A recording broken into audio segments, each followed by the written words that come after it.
Logo após o primeiro turno, o presidente Jair Bolsonaro passou a correr atrás dos eleitores que lhe faltaram para superar o ex-presidente Lula, que somou mais de 6 milhões de votos de diferença. Na lista de prioridades, o público feminino e principalmente o eleitor de baixa renda, em especial aquele beneficiado pelos programas sociais do governo. E o candidato à reeleição tem usado à exaustão a força do governo para reverter esse cenário. A principal manchete da Voz do Brasil, em 4 de outubro, já dava o tom da pegada desse segundo turno. Este mês, o calendário de pagamento do Auxílio Brasil e do Vale Gás será antecipado. Também vai ter mais gente recebendo auxílio. O anúncio na Voz do Brasil, no dia 4 de outubro, antecedeu uma entrevista com o ministro da Cidadania, Ronaldo Bento, no mesmo programa, para anunciar o ingresso das novas 500 mil famílias no Auxílio Brasil. Foi só o começo da bateria de medidas direcionadas especificamente aos públicos que estão na mira do candidato à reeleição. A Caixa Econômica Federal apresentou hoje uma nova iniciativa voltada para as mulheres.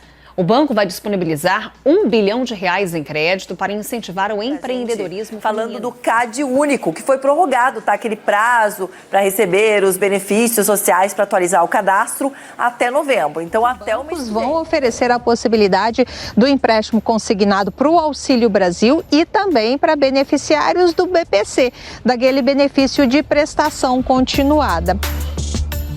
E a mais nova cartada, não necessariamente a última, foi dada essa semana. E olha, o Conselho Curador do FGTS aprovou hoje, de forma unânime, a possibilidade do uso de depósitos futuros nas contas vinculadas dos trabalhadores para a compra de casas populares. Essa medida vale somente para famílias com renda mensal bruta de até R$ 2.400. Mas até que ponto esse caminhão de ações em período eleitoral pode ser considerado abusivo?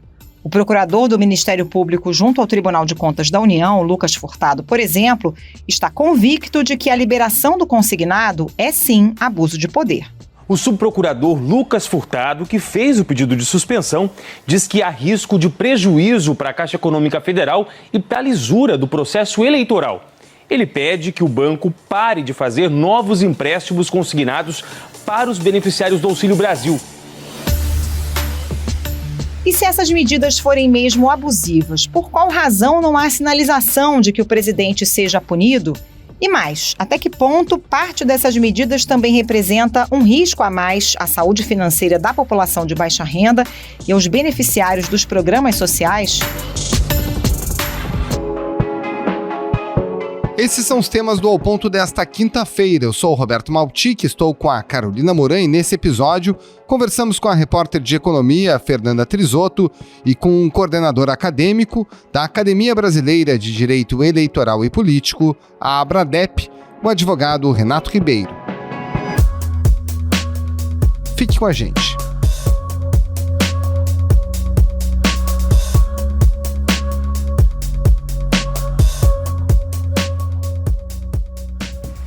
Fernanda Trisotto, em primeiro lugar, vamos listar essas 8 medidas anunciadas pelo governo desde o início do segundo turno, né? E aí eu peço a você que deixe bem claro quais são os públicos que estão sendo beneficiados, porque aparentemente são justamente os estratos que o presidente precisa crescer para vencer essa eleição. Confere? É isso mesmo, Maltic. Oi, Carol. O governo ali passou a votação do primeiro turno e começou a anunciar várias novas medidas. Vou citar em ordem cronológica, começou no dia 4 de outubro. Então, primeiro, a inclusão de 500 mil famílias no Auxílio Brasil, ou seja, pessoas que são muito pobres, população muito vulnerável. Na sequência, veio um crédito para micro e pequenas empresas, com a Caixa reduzindo a taxa de juros só em outubro, uma renegociação de dívidas da Caixa, que faz parte de um programa anual, mas que foi empacotada como se fosse uma grande novidade, e isso vale para empresa e pessoa física com perdão de até 90% das dívidas. Uma parcela parcela extra do auxílio taxista, que vai virar tipo um 13º daquele benefício de R$1.000, porque não teve tanta inscrição assim de taxista, então eles conseguiram manejar o orçamento. O dinheiro vai voltar para o governo se o beneficiário não movimentar o recurso em até 90 dias. A liberação do empréstimo consignado do Auxílio Brasil na Caixa, além de outras instituições financeiras, mais no Banco Público, que já em uma semana já liberou 1,8 bilhão para 700 mil beneficiários. É muita gente que foi atrás desse empréstimo consignado. Uma nova prorrogação para atualizar o cadastro único, que é a porta de entrada para essas famílias mais vulneráveis que precisam de algum tipo de programa de assistência social, de transferência de renda. Créditos para empreendedoras ali, a Caixa vai oferecer até um ticket médio de R$1.000 para mulheres que se tornarem MEI, numa ação que vai até o final de novembro.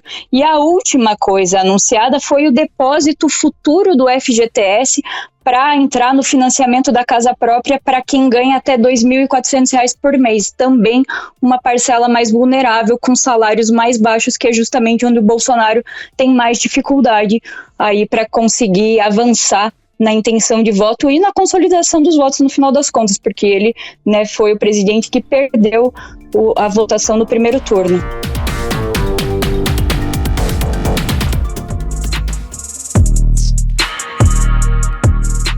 Vamos começar então pelo final, Fernanda, justamente sobre esse FGTS futuro.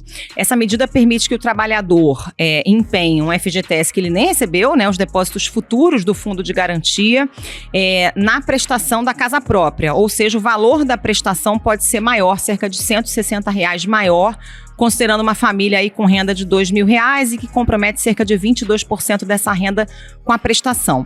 Em que medida isso, do ponto de vista da saúde financeira dessa família, pode ser arriscado a longo prazo?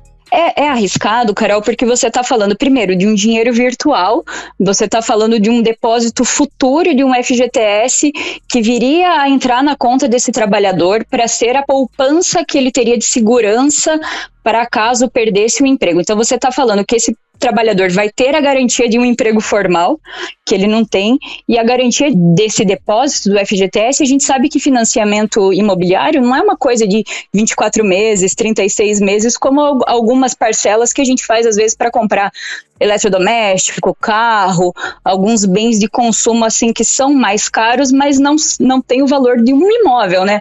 A gente está falando para financiamento que vai para mais de 20 anos, então você tem que considerar que essa pessoa vai estar empregada, num emprego com carteira assinada, recebendo depósito de FGTS por 20, 30 anos, 35 anos, é muito tempo, né? E essas famílias têm a renda mais baixa, então elas já não conseguem acessar muitas ofertas de imóveis, justamente porque elas não podem fazer um comprometimento muito alto da renda mensal. Então, se você diz que vai garantir por um período ali o pagamento futuro do FGTS para ela ter uma parcela mais baixa, e se acontece alguma coisa, se ela perde o emprego? O número de pessoas trabalhando na informalidade aumentou. Muitos são pessoas com alguma qualificação, trabalhando sem carteira assinada e fora da área de atuação. Se ela resolve sair do mercado de trabalho formal, de repente até para empreender, mas ela não vai ter essa garantia do depósito do FGTS. Você deixa ela numa situação muito frágil, muito vulnerável em relação a um financiamento de tantos anos para um bem tão caro, né? Pois é, Fernanda, e ainda no campo dos cuidados com as finanças pessoais, tem uma dessas medidas que é super polêmica, que é o chamado crédito consignado para os beneficiários do Auxílio Brasil e também do BPC. Basicamente, a leitura de que as famílias não têm dinheiro para o próprio sustento vão comprometer parte da sua renda, que já é pequena, com esses empréstimos. Em que medida isso preocupa os economistas e também acaba justificando a decisão dos grandes bancos privados de não aderir a essa modalidade de crédito? Os economistas, principalmente esses que são especializados em microfinanças, eles são muito contrários a esse tipo de concessão de crédito, porque eles dizem que você não está concedendo crédito levando em consideração a real situação dessa família. O BPC ainda faz o pagamento de um salário mínimo, então, assim, querendo ou não, é um valor que você tem uma garantia de qual será o valor a cada ano ali que você vai ter o reajuste, mas você sabe que essa família vai receber um salário mínimo. Em relação ao Auxílio Brasil, você já não tem essa garantia, porque o que tem reservado de espaço no orçamento para o ano que vem, por exemplo, é R$400 de pagamento mensal. E esse ano a gente está fazendo um pagamento, o governo está fazendo um pagamento de R$600, porque conseguiu ali aumentar, fazer uma manobra para conseguir mais espaço no teto de gastos e está fazendo um gasto extra-teto. Mas você não tem garantia nenhuma, tanto que o governo não mandou isso na lei de orçamento que está propondo para o próximo ano. Então você não tem garantia que vai continuar. Você está emprestando um dinheiro para uma pessoa, fazendo de conta que ela tem uma renda de R$600 por mês, mas essa renda de R$600 por mês é garantida até dezembro. Não tem garantia que ela vai continuar no que vem. É claro que isso é um grande problema político para quem quer que seja o presidente, que vai ter que dar um jeito de fazer esse pagamento continuar. Mas garantia mesmo não tem. Então você está emprestando um dinheiro virtual para a pessoa em cima de uma renda que ela não tem como manter. É por isso que tem tanta rejeição, tanto dos economistas quanto dos grandes bancos. Os grandes bancos, já no começo, quando o governo anunciou que faria esse crédito consignado para beneficiário de programa assistencial, eles já falaram que estavam fora. E o único grande banco, de fato, que está aí é a Caixa, porque também é um braço do governo. E nesse caso, inclusive, o Ministério Público de Contas, que atua junto ao Tribunal de Contas da União, pediu a suspensão da medida, mas com base na lei eleitoral, né? O que alegou o procurador Lucas Furtado? O procurador, o Lucas Furtado, ele alegou que o Tribunal de Contas precisaria entender melhor quais são os procedimentos que são adotados pela Caixa para fazer essa liberação do crédito, porque ele acha que tem que ser impedido o fim meramente eleitoral. Então ele diz assim que no cenário atual, com a aproximação do segundo turno das eleições, ele cita que o presidente tem dificuldades e já demonstra isso em pesquisa de intenção de voto. Como é que você consegue determinar que o governo está fazendo essa ação porque ela é correta, porque ela vai beneficiar essa população, mas não para atender prioritariamente interesse político eleitoral. Então ele pediu a suspensão do empréstimo consignado até que o TCU consiga avaliar como a Caixa está operacionalizando isso e tudo mais, para daí decidir se libera essa política ou se ela vai estar vetada, porque ele visualiza que há um risco ali que pode ser maior do que o desejável para esse público que é mais carente, né? Então ele diz ali que pode ter até implicações criminais. É um alerta mesmo que o órgão de controle tem que fazer, né? Tem que ficar de olho, talvez devesse ter feito antes, mas não foi o que aconteceu, né? Isso está vindo depois de, em uma semana, a Caixa já ter liberado quase 2 bilhões em empréstimos. Pois é, isso cria um dilema, né? E, aliás, a reportagem do Globo, publicada na quarta-feira sobre esse tema, sobre esse pacote de bondades cirurgicamente colocado no período de segundo turno, tem uma ponderação muito interessante da advogada Paula Bernardelli, que diz respeito a isso que você acaba de falar com a gente, né? Ela diz que dificilmente alguém vai criticar uma medida que beneficia uma parcela mais pobre da população justamente nesse momento, e que, na avaliação dela, é muito difícil punir esses eventuais crimes nesse período. O quanto que ela se preocupa com a incapacidade de se punir, considerando esse ambiente social e político envolvido com essas medidas. É isso mesmo, Maltic. Ela e outros especialistas ali que a gente também consultou, eles dizem a mesma coisa, né?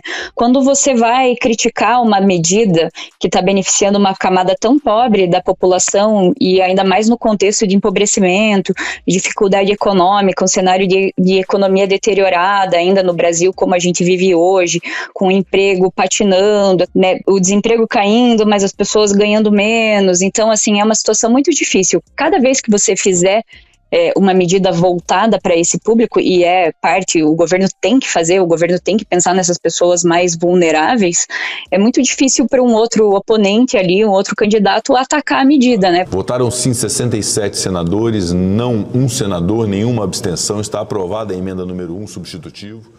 Por isso que você vê que às vezes o Lula, mesmo no discurso dele, ele não critica o benefício de R$600, mas ele diz que, ao contrário do Bolsonaro, eu vou fazer permanente. Então é sempre essa essa coisa ali de você atacar o modo como está sendo feito, mas não o que está sendo feito, porque não tem como você criticar, por exemplo, a inclusão de 500 mil famílias no Auxílio Brasil, porque são pessoas que precisam, elas atendem aos critérios de elegibilidade do programa, então elas têm que ser inseridas. O que não pode, né, é você fazer esse estardalhaço da inserção de famílias que já deveriam estar recebendo o benefício, porque faz tempo que estão ali na fila do Cade Único e não tinham acesso a um benefício que lhes era de direito. Então essa é uma questão muito complicada. Mas a gente tem também outros analistas que dizem que, eventualmente, o conjunto dessas ações pode vir a ser oferecido como uma denúncia à Justiça Eleitoral, ao Tribunal Superior Eleitoral, que vai avaliar depois, né, qual foi a conduta do governo atual, do governo do Jair Bolsonaro, assim como já houve naquela ocasião do processo que pedia a cassação da chapa Dilma Temer.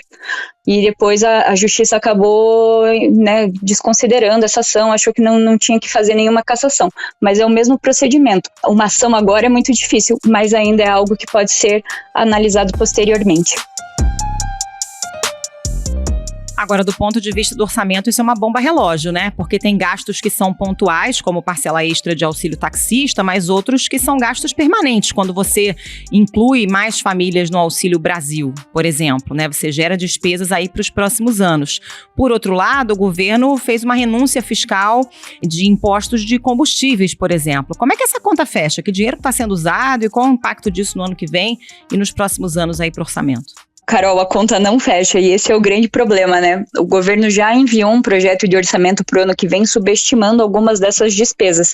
Então, por exemplo, como eu falei antes, não tem nem dinheiro garantido para pagar o benefício do Auxílio Brasil de R$600 para a quantidade de famílias que eles estavam pagando ali, porque se você pensar que até a metade do ano, ali junho, julho, você estava pagando esse auxílio para 18 milhões de famílias, de repente você já pulou para 20, 22 quase, é muita gente. Não é que essas pessoas não tenham que receber, elas têm que receber, mas o pagamento de benefício social sempre ficou restrito a uma limitação orçamentária, né? Você não pode pagar para todo mundo que, de fato, atende os critérios para estar dentro do programa, porque você tem essa restrição de orçamento. E o governo não tem dinheiro para pagar isso dentro do orçamento e dentro do teto de gastos. O que foi feito esse ano para garantir o pagamento foram algumas manobras que liberaram o pagamento fora do teto. E aí vem a grande discussão, vamos revisar a âncora fiscal? O que a gente vai fazer? Porque a âncora do jeito que foi formulada já não existe mais.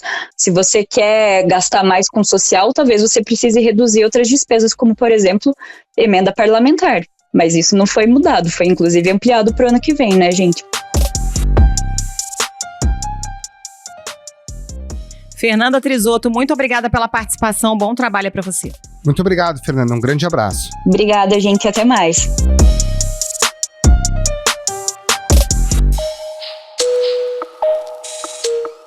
Doutor Renato Ribeiro, como é que se caracteriza o abuso de poder de um governante que usa a caneta em período eleitoral para beneficiar alguns estratos da população e, por consequência, do eleitorado?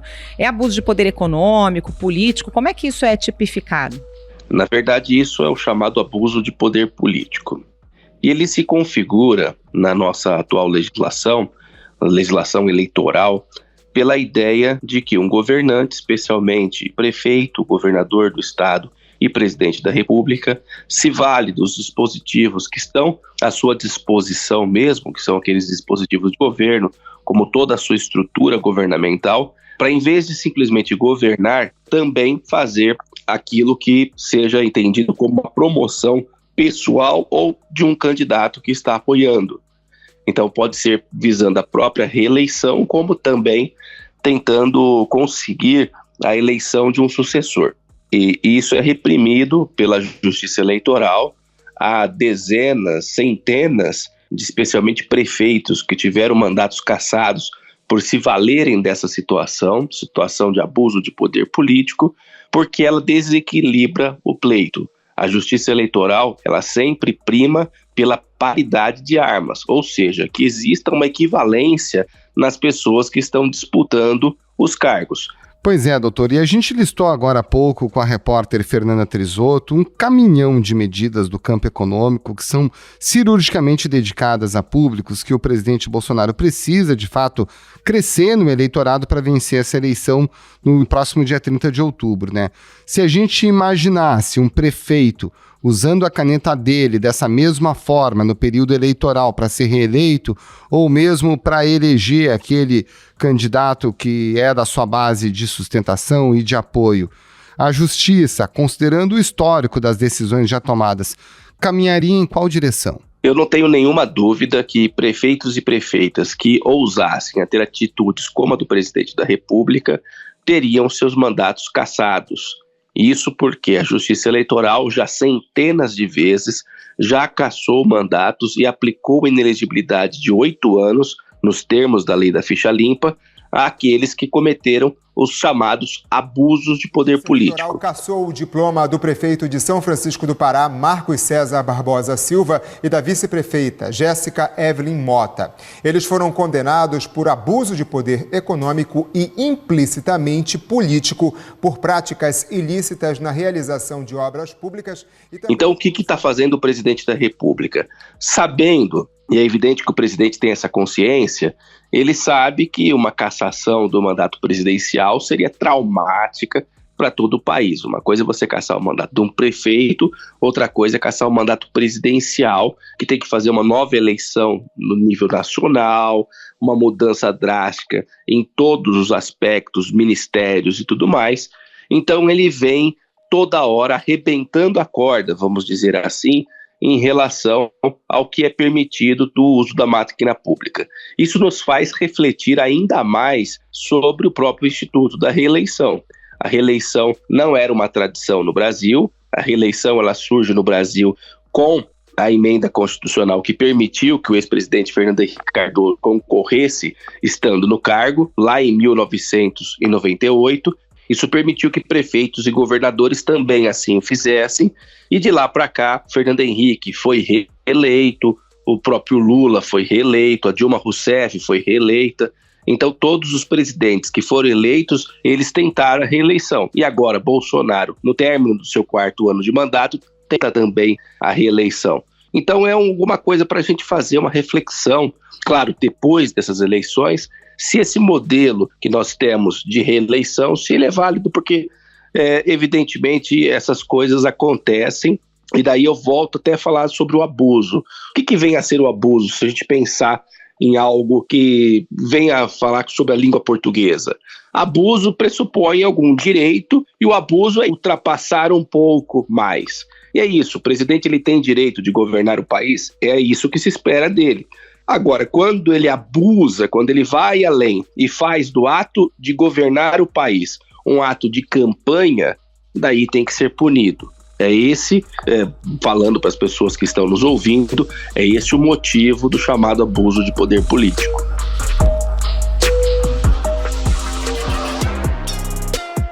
Pois é, o presidente anunciou uma variedade de medidas, né? Desde facilitação de crédito na Caixa Econômica, prorrogação de auxílio emergencial, né, em adição ao Auxílio Brasil, auxílio taxista, agora recentemente FGTS Futuro, que as pessoas vão poder usar para bater prestação da casa própria. Enfim, o senhor consegue destacar alguma ou algumas que mais se aproximem de ser caracterizado como um crime de abuso ou um outro tipo de penalidade relacionada à concessão de benefícios em período eleitoral? Eu destaco não só a concessão de benefícios, como a propaganda institucional que é proibida nos últimos 3 meses de campanha, nos últimos 3 meses que antecedem, portanto, a eleição. E o que acontece? O presidente ele faz acenos a diversas categorias, agora faltando menos de 15 dias para as eleições, ele faz acenos às categorias que ele tenta trazer um pouco desse eleitorado. Então vai lá falar sobre os taxistas, reafirma já o apoio que ele tem em relação a essa categoria e tantas outras. Eu acho que é mais uma tentativa, talvez desesperada, em se conseguir um apoio, se conseguir tentar a reeleição a qualquer custo, e volto a dizer, valendo-se de toda a estrutura que se tem em relação ao governo federal. E não é só isso. O próprio trabalho dos ministros, bom, quem são os ministros? Ministros são funcionários públicos que foram nomeados, livre nomeação, exoneração, pelo próprio presidente da República. Enquanto funcionários públicos, eles deveriam seguir um expediente de trabalho. Não faz nenhum sentido um ministro fazer serviços de campanha no horário de serviço, no horário de trabalho, no horário de expediente. Doutor, muito se falou de eventuais abusos cometidos na eleição de 2014 pela então presidente Dilma Rousseff. Agora, existe algum precedente que o senhor se lembre, desde a redemocratização do país ao que está ocorrendo esse ano em relação ao uso da máquina de benefícios que podem ser concedidos pelo governo em período eleitoral? Eu não vejo nenhum precedente. Sempre que um presidente tenta a reeleição, há críticas como a própria utilização do Palácio da Alvorada, porque é a residência oficial do presidente ou da presidente da República, como a utilização daquele espaço como um palanque político. Nós vimos sempre o Bolsonaro, ele recebendo, inclusive essa semana, artistas, gente do mundo sertanejo ali com ele no Palácio da Alvorada. Mas é a residência do presidente da República. Então há algumas situações que nós reiteradamente vimos. Mas isso não quer dizer que nesse momento nós não tenhamos uma situação que extrapola toda a normalidade. O presidente da República, ele já não mais governa, isso é evidente, todos os jornais, todas as mídias apresentam isso, inclusive as mídias que declaradamente apoiam o presidente da República, basta vê-las que você vê o presidente da República fazendo campanha 100% do seu tempo. Ele não está mais se empenhando e tratando de temas de Estado. Ele foi a um velório, o velório da rainha da Inglaterra, e lá fez política. Benedito Gonçalves, do Tribunal Superior Eleitoral, proibiu que o presidente Jair Bolsonaro use em sua propaganda à reeleição imagens do discurso que proferiu na sacada da Embaixada Brasileira em Londres. Evidentemente que não era espaço. Ele também foi à ONU, a mesma coisa, fez política lá, acenando a seus eleitores, tratando de temas eleitorais, quando na verdade se esperava do presidente da República que ele falasse de temas gerais, de temas importantes para todos os brasileiros, inclusive os brasileiros que não o apoiam, porque ele representa o Estado brasileiro nesse tipo de ambiente. E não, o presidente tem agido para falar para os seus seguidores como estando em campanha durante 100% do seu tempo. Advogado Renato Ribeiro, muito obrigado pela sua participação, um abraço e um bom trabalho. Muito obrigado, um abraço. Eu que agradeço, tudo de bom, gente.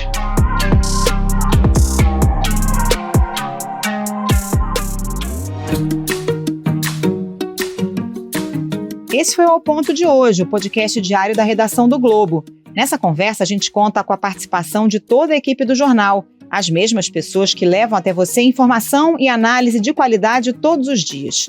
Quer saber mais? Assine o Globo. Acesse assineoglobo.com.br e confira todas as notícias e reportagens especiais. Nesse episódio, além dos áudios da TV Globo, a gente utilizou áudios da Voz do Brasil, da Band e da Jovem Pan News. A produção é da Júlia Pina e a edição do João Guilherme Lacerda. Tchau. Até mais.